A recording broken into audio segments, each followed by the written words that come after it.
Nah, berhubung waktu itu kalian masukin dan Siska itu main aplikannya dan job yang dipilih itu adalah guru, jadi tuh orang mau nanya, apa semua profesi guru dianggap sama gitu, teacher gitu?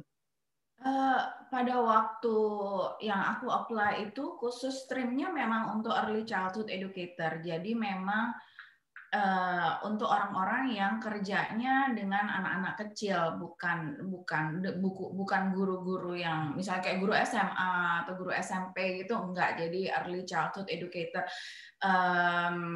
Jadi itu nanti bisa, kalau teman-teman mau, itu bisa masuk ke websitenya. Aku lupa websitenya apa, ntar mungkin Yuli bisa bantuin cari websitenya yang NOC itu loh. Jadi di NOC itu kan kayak klasifikasi pekerjaan-pekerjaan yang ada di Kanada, dan itu ada kodenya. Nah, setiap pekerjaan termasuk salah satunya early childhood educator itu ada job description-nya. Jadi dia sebenarnya nggak peduli kita di Indonesia itu job title-nya apa, selama job description-nya match sama yang ada di early childhood educator, berarti kita bisa apply under pekerjaan itu. Gitu. Kamu mesti buktiin nggak sih kalau kamu beneran kerja di situ? Mungkin dari kantor, dari tempat sekolah kamu ngajar itu ada kop suratnya atau apa? Karena kan bisa aja, oh aku guru di mana, tapi apa buktinya? Oh iya, memang harus ada. Jadi ada surat keterangan dari tempat bekerja. Kan aku klaim aku misalnya kerja udah sekian tahun. Terus udah gitu aku under NOC itu, pekerjaan itu as an early childhood educator. Buktinya apa? Aku minta surat keterangan kerja dari setiap tempat yang pernah aku kerja, dan di situ harus ada job description-nya, dan job description-nya itu nggak boleh sama plek sama yang ada di website-nya pemerintah, tapi somehow menggambarkan hal yang sama yang ada di job desk-nya pemerintah. Karena kalau beda, dia akan bilang, oh kamu punya pekerjaan ini sebenarnya nggak cocok. Jadi kamu nggak bisa apply untuk yang ini gitu. Kayak gitu. Jadi nggak semua. Nah, cuman masalah soal guru atau enggaknya ini, mungkin aku state lagi. Jadi waktu itu hanya limited certain type itu aja, kebetulan pas waktu itu dia lagi buka dan aku lagi apply, jadinya aku keambil. Karena habis itu udah nggak ada lagi yang buka untuk early childhood educator, dia buka lagi untuk profesi yang lain. Nah, apakah untuk guru nanti someday akan dibuka? Kita nggak pernah tahu, mungkin juga bisa dibuka gitu. Jadi by demand juga ya. Jadi itu website memang kalau kalian ada net tuh kalian harus rajin lah, 2 minggu sekali at least buka ya untuk dapat update-nya, karena by demand itu. Dan memang yang kayak gitu-gitu kayak early childhood educator, terus cook itu juga kadang-kadang mereka butuh loh gitu loh. Jadi tergantung, atau farmer, bahkan farmer juga kalau di daerah West ya itu selalu butuh katanya gitu. Jadi kita sendiri tuh nggak bisa bilang ke kalian, oh kalau profesi ini bisa atau profesi ini bisa. Satu, tergantung NOC, ada include di dalam NOC atau enggak. Dua, kalau apply yang PNP itu, profesi itu lagi butuhnya apa, dia ada kadang-kadang dia buka, oh lagi gelombang yang ini, dia lagi butuh ini. Nah, kalau memang kalian pas ya, langsung cepet-cepet apply pada period itu, chance lebih tinggi lagi gitu. Oke. Boleh nambahin soal yang tadi surat keterangan pekerjaan ya. Itu salah satu dokumen yang penting banget, karena itu bukti bahwa pekerjaan yang kita klaim itu memang benar kita jalanin gitu kan. Jadi yang tipsnya mungkin yang pertama memang kalau bisa banget menghindari yang namanya mengada-ada. Jadi maksudnya bohong. Jangan bohong. Betul, karena aku nggak tahu gimana caranya itu pemerintah Kanada mencari tahu apakah kita bohong atau tidak. Aku nggak tahu, atau memang kelihatan ya kalau misalnya kita bohong tuh dari dokumen kita kelihatan kayak fake atau apa, aku nggak tahu. Cuman kalau bisa jangan. Soalnya kalau misalnya ketahuan, kita udah spend uang, kita spend waktu banyak di situ. Terus udah gitu at the end ketahuan dan itu dibalikin, di reject dan duit kamu nggak balik, itu sakit rasanya.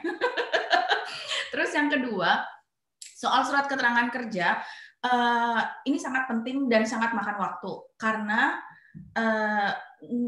surat keterangan kerja yang dimauin sama si pemerintah Kanada itu berbeda sama surat keterangan kerja yang biasanya kita dapat di Indonesia. Jadi kalau biasanya kalau di Indonesia kita keluar kerja kan kita dapat tuh, oh ya bahwa si Siska pernah kerja di sini, posisinya apa, dari tanggal segini sampai tanggal segini, selesai, that's it. Pemerintah Kanada nggak mau surat keterangan yang seperti itu. Jadi dia punya detail tersendiri dan itu bisa teman-teman Google. Surat keterangan kerja yang seperti apa yang dimauin. Nah, jadi kalau misalnya kita pernah kerja di 5 tempat, ya berarti kita mesti datang lagi ke atau kontak orang yang kita tahu dari setiap perusahaan itu untuk minta surat keterangan kerja versi pemerintah Kanada gitu. Yang which is itu lumayan panjang dan lumayan inilah ya. Sampai kadang-kadang ada perusahaan yang aku nggak tahu gimana caranya bikin surat yang kayak begitu. Jadi kalau udah kayak begitu biasanya kita yang offer, kita bikinin draftnya, kamu cek bener atau enggak, kamu print, kamu tanda tangan, kamu cap kayak gitu. Jadi itu harus melampirkan, maksudnya harus ada job description-nya yang tadi sangat detail. Jadi kalau ada 15 job description, ya job description-nya ada 15 tuh dijembreng di situ. Terus harus ada salary-nya berapa per tahunnya. Terus kamu kerjanya itu full time, part time, temporary atau permanen. Terus kamu apa lagi ya waktu itu, posisinya apa, title-nya apa. Terus kalau ada promotion harus dibilang di situ tadinya posisinya apa, terus dipromot jadi apa, terus jadi apa. Jadi itu semua harus ada. Terus ada di kop surat, di tanda tangan, harus ada kontak number orang yang tanda tangan, kayak gitu. Jadi sangat detail dan itu biasanya kita nggak dapat waktu kita keluar kerja dari Indonesia. Jadi kalau yang itu aku rasa bisa disiapin dari jauh-jauh hari sehingga yang 60 hari itu bisa dipakai memang hanya untuk mepet-mepet yang urgent. Iya betul, yang kita nggak bisa siapin dari jauh-jauh hari.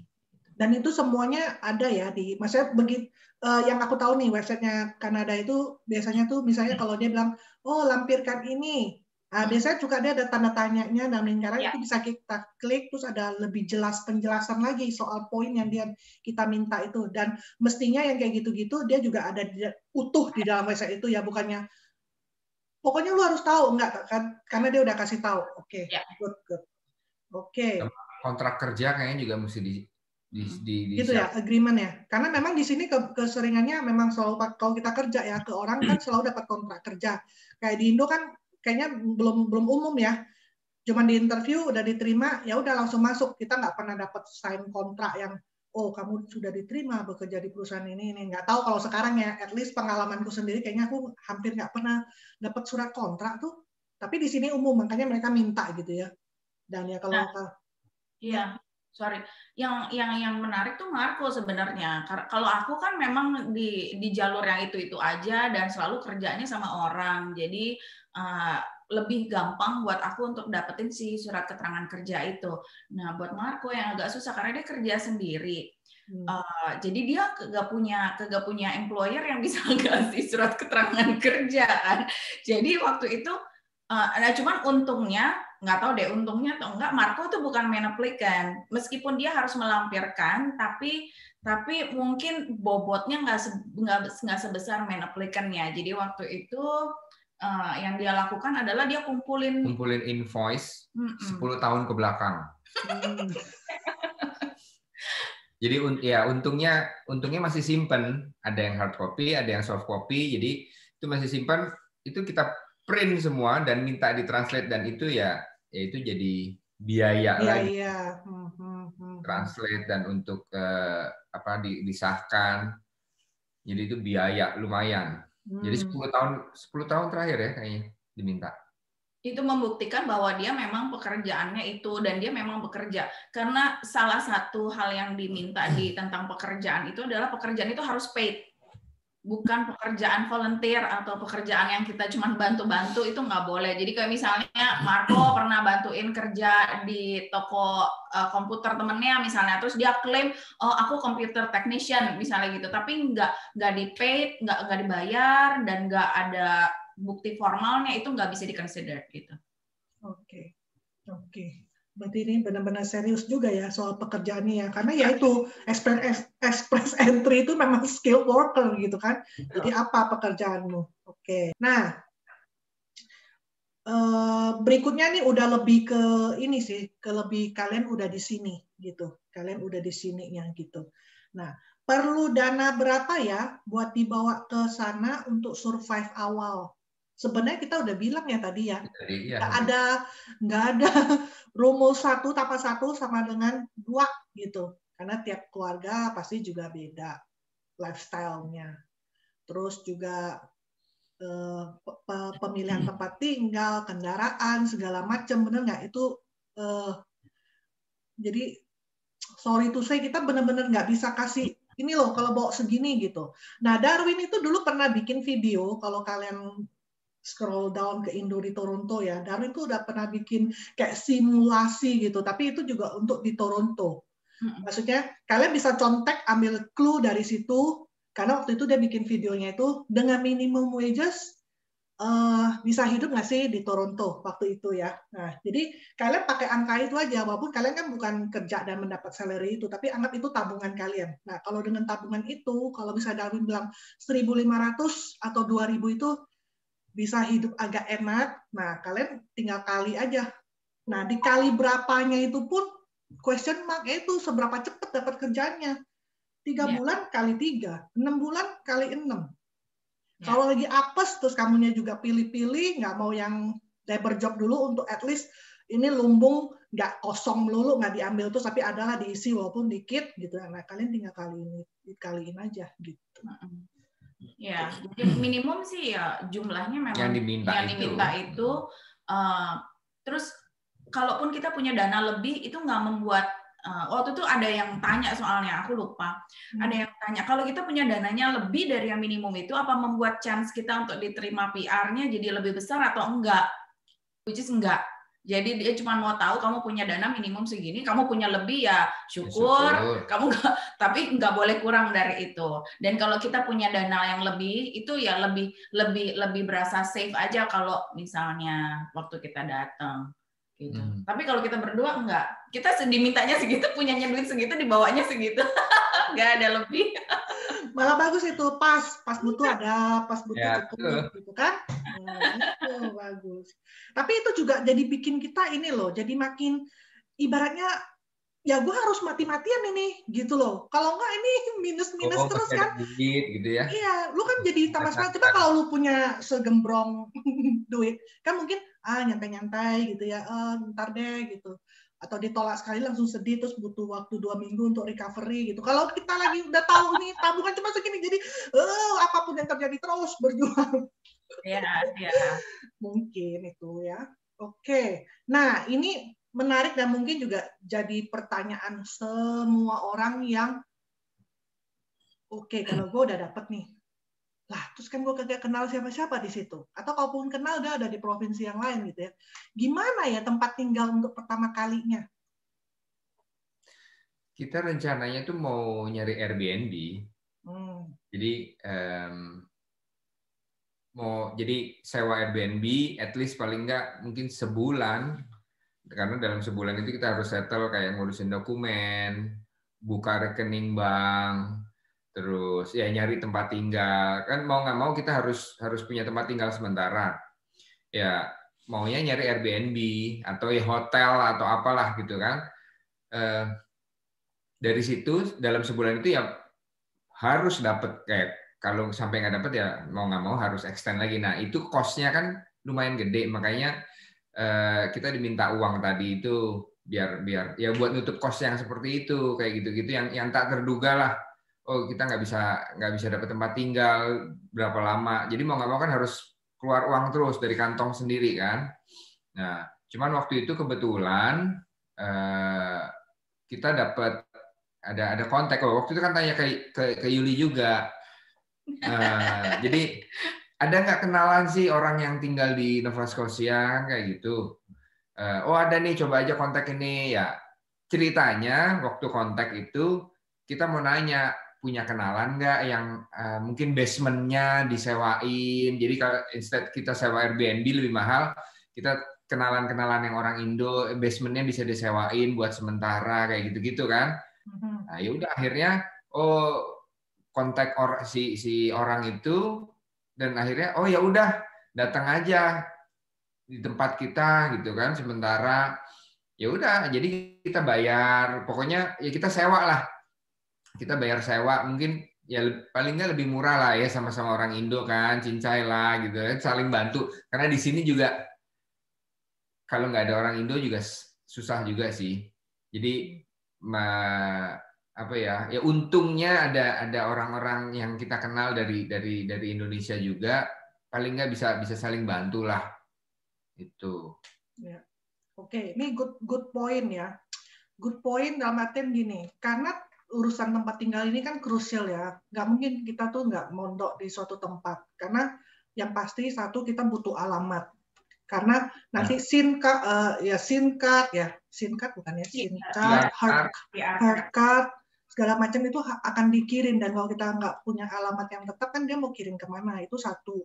Dua, ya ini bahkan pengalamanku pribadi ya. Waktu pindah ke Nova Scotia ke Toronto, ya kita di Nova Scotia, katakan suami saya lah, dia udah hampir 7 tahun atau berapa tahun ya waktu itu ya, sudah di Nova Scotia, udah kerja, udah segala macam. Tidak mudah untuk mencari tempat penyewaan yang legal, ya kayak misalnya apartemen, kondo yang gitu, apartemen gitu ya, itu tuh nggak gampang kalau fisiknya kita itu belum ada di kota tersebut. Kita minta teman, ya kita minta teman tolong cariin karena dia udah tinggal di sini. Itu landlord semua pada ketakutan karena memang ngeri ya di sini tuh kan segala macam ada law-nya katanya segala macam, jadi mereka tuh takut dapet tenant yang nggak jelas terus nanti nggak bisa bayar tapi juga nggak bisa diusir, jadi mereka tuh sangat ketat gitu. Jadi walaupun kita dibilang oh kita kerjanya di sini ini, nggak mau gitu loh kalau orangnya tuh belum kesini dan belum bisa nunjukin ini aku kerja di sini aku apa segala macam, jadi nggak bisa. Jadi kebayang dong. Ini yang sama-sama Kanada loh. Ini kalian masih di ujung berong terus mau ke sini terus dia juga nggak pernah lihat, nggak pernah tahu. Nah, jadi solusi paling visible untuk kalian itu adalah ya kenal dengan salah satu komunitas Indonesia. Di sini kan ada beberapa yang paling terkenal dan juga paling sudah banyak membantu imigran-imigran baru orang Indonesia itu adalah Servianto. Jadi kalau kalian mau join bisa. Ada juga yang keagamaan ya. Kalau kalian Muslim itu ada namanya MIT gitu. Atau kalau kalian Kristen gitu di Indonesianya kalian denominasinya tuh apa? Ya coba cari mungkin ada cabangnya di sini. Kalau Katolik apalagi juga the biggest one di sini ada satu gitu ya yang Indonesia gitu. Jadi itu link kalian gitu loh untuk kemudian ya seperti mereka ini don't mind di basement dulu, atau kalau kalian bahkan ada yang cuma even room, nggak the whole basement, only room gitu. Jadi kadang-kadang bawa anak 2, 3 tuh dijejelin karena memang untuk temporary aja gitu loh. Dan kalau bisa perlebar networking. Nah, seperti si Marco itu kita kenalnya dari fotografi, begitu top. Nggak pernah ketemu in person. Aku nggak tahu, kita nggak pernah ya kalau di Indonesia meet in person, cuma di komunitas foto. Terus dia mungkin di Facebook update segala macam, oh si Yutan pernah di Nova Scotia atau at least dia di Kanada. Ya udah kontak karena kita never know gitu loh. Dan ternyata gue memang pernah di Nova Scotia dan pasti gue udah punya teman di situ dan teman ini ternyata punya basement gitu loh. Dan kalau yang itu mungkin nggak ada, dia pasti akan refer lagi ke temen yang lain. Atau Niko bisa balik lagi ke aku gitu. Ada lagi nggak Yutan atau gimana gitu kan? Ada 1001 jalan keluar dan biasanya kita tuh willing to help gitu loh, sesama imigran kita tuh bisa saling menolong. Bahkan yang lebih gila lagi ya, sekarang lebih maksudnya udah lebih selfish ya kalau kataku ya, udah lebih karena memang juga ya itu aku bilang satu yang pindah ke sini biasanya duitnya udah juga berjibun. Kedua, orang yang settle di sini tuh udah sekian tahun itu mereka udah lebih kayak mature, udah pindahnya udah jauh-jauh gitu ya. Dulu aku denger ya sangat solid loh. Kayak di Toronto ini ya tuh sangat solid.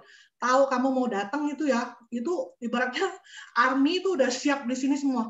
Kamu mau pindahan, mau dijemput ke bandaranya sudah bahkan lebih dari satu keluarga gitu lah yang siap jemput.